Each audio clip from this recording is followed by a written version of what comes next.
Добрый день, дорогие друзья! Сегодня вашему вниманию будет представлена лодка французской верфи Бенито Okeanis 40 CC. Буквы CC, как вы, наверное, знаете, означают «центральный кокпит». По традиции, краткая история верфи.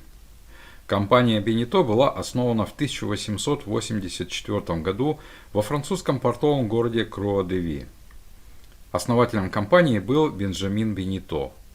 В то время во Франции процветало рыболовство и было огромное количество рыбацких лодок. Был и спрос на эти лодки. Именно производством рыбацких лодок и занималась верфь Бенито в то время. Этот период в истории верфи длился довольно долго. В начале 1900-х годов Бенджамин Бенито спроектировал первое рыболовное судно с двигателем в своем регионе.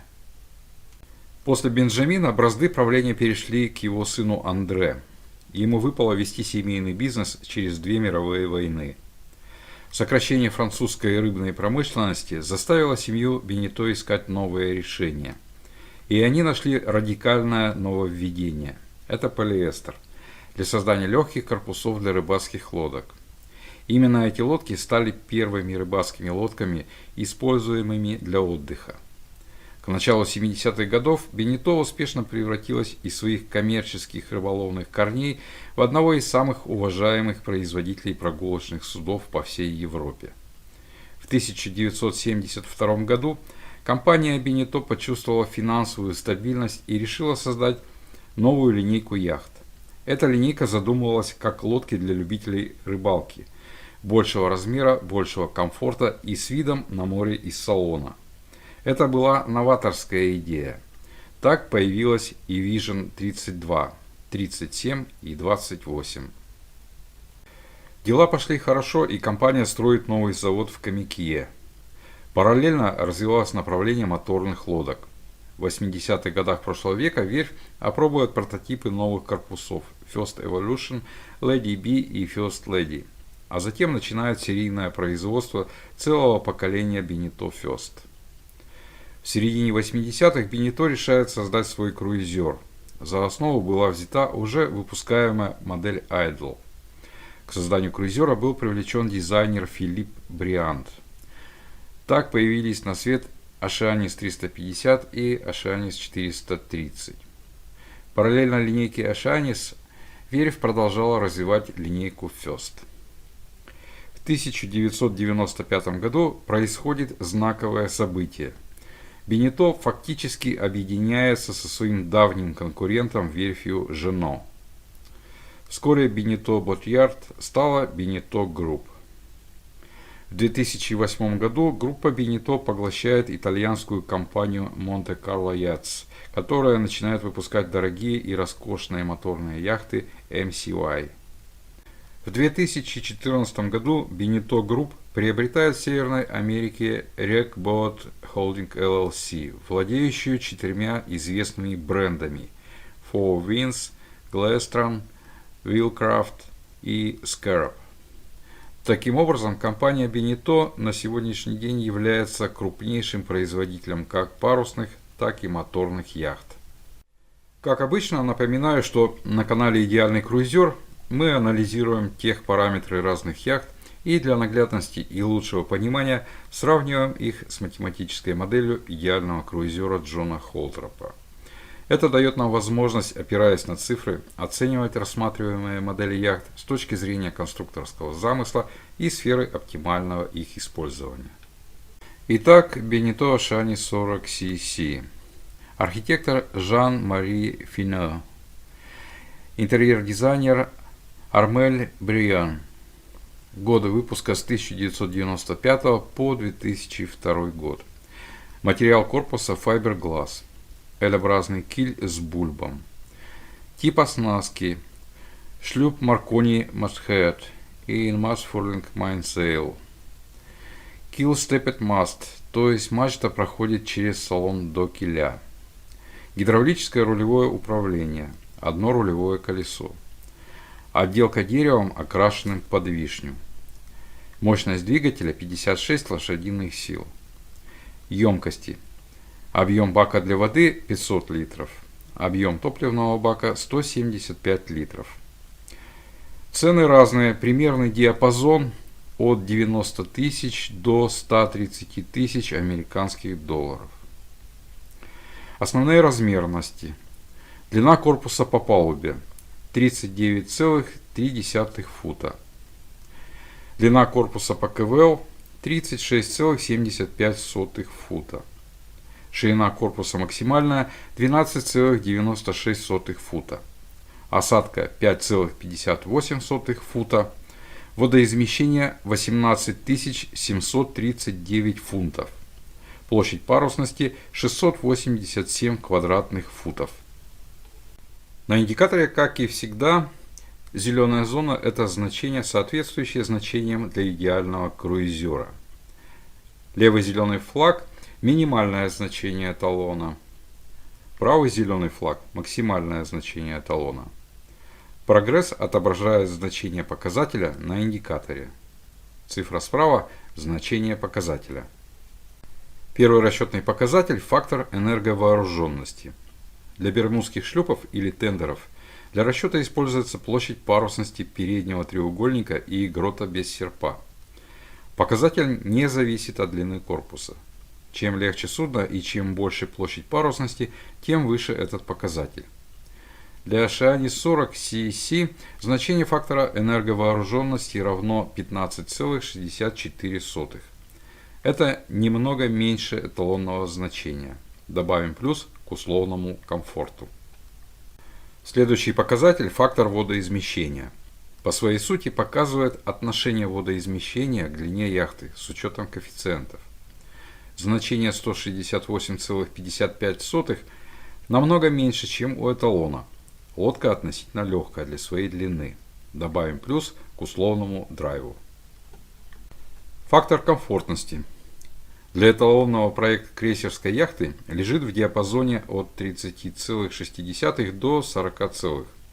Чем больше значение этого показателя, тем мягче и комфортнее лодка движется в море. Для Beneteau Oceanis 40 CEC значение равно 25,46. Это существенно меньше эталонного значения. Добавим плюс к условному драйву. Риск опрокидывания. Критическим считается значение 2 единицы. На индикаторе это значение помечено красным флажком. Значения меньше 2 считаются хорошими. В нашем случае значение равно 1,89.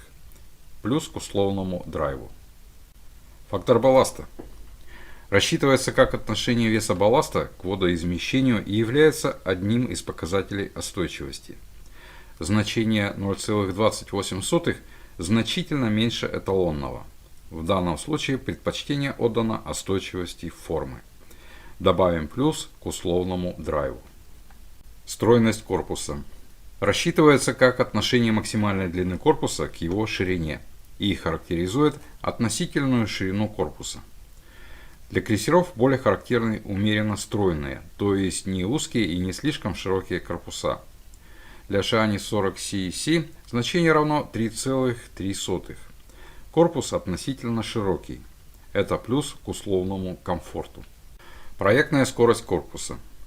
Для водоизмещающего судна зависит от длины корпуса по ватерлинии. Для эталонного проекта крейсерской яхты лежит в диапазоне от 7,56 до 7,58. В нашем случае скорость корпуса равна 8,12 узла. Это намного больше, чем у идеального круизера. Плюс к условному драйву. Фактор скорости. Для лодок со значительной парусностью и небольшим водоизмещением фактор скорости больше единицы.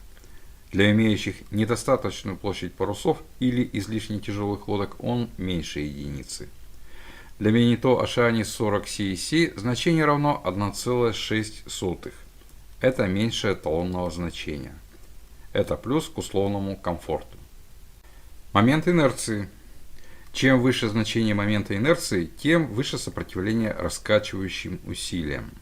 Для нашей лодки значение равно 796 968,93 фунта на фут в квадрате.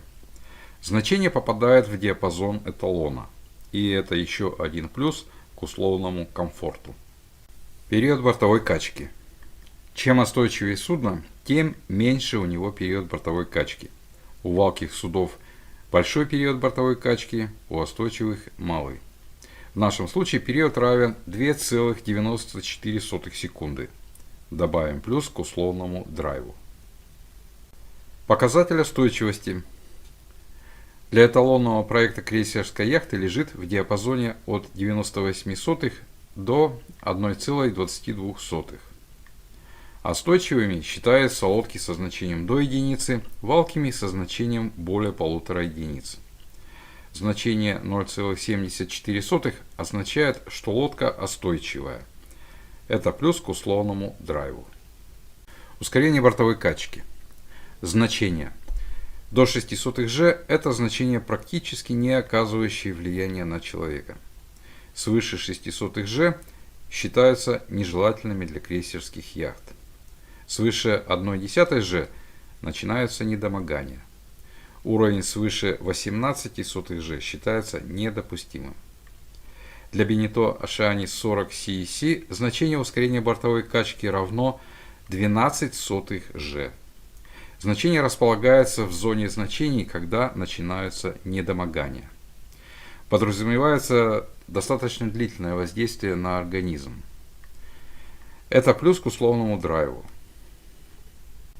Подведем итог по Beneteau Oceanis 40 CEC. Итак, Beneteau Oceanis 40 CEC набирает 7,91 балла в рейтинге «Идеальный круизер». Лодка относительно легкая. Такая тенденция характерна для современных проектов. Это обеспечивает лучшее эксплуатационное качество, но требует постоянного внимания экипажа к рулевому управлению и настройке парусов.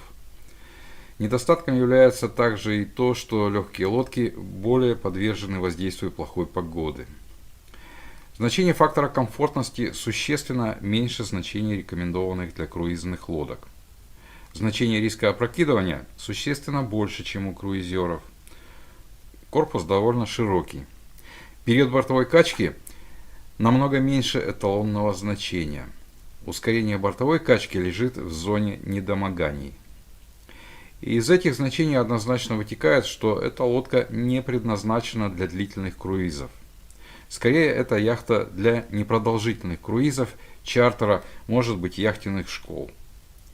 Beneteau Oceanis 40 CEC занимает 18 место в рейтинге «Идеальный круизер», потеснив Trintella 5 и уступив Bavaria 42. Хочу обратить ваше внимание на то, что данный рейтинг не говорит о том, что какая-то лодка хуже, а какая-то лучше.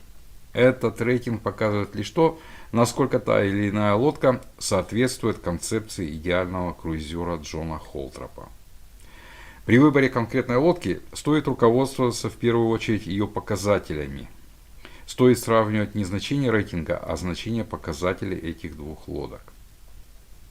Итак, на первой странице рейтинга Halber Crassis 42F Mark II, Pacific Seacraft Krylok 44, Island Packet 40, Colvik Victor 40, Trintella 4, Sirius 40 DS Twin Kill, Nautica 40, Trintella 57A и Amel Super Maramo 2000.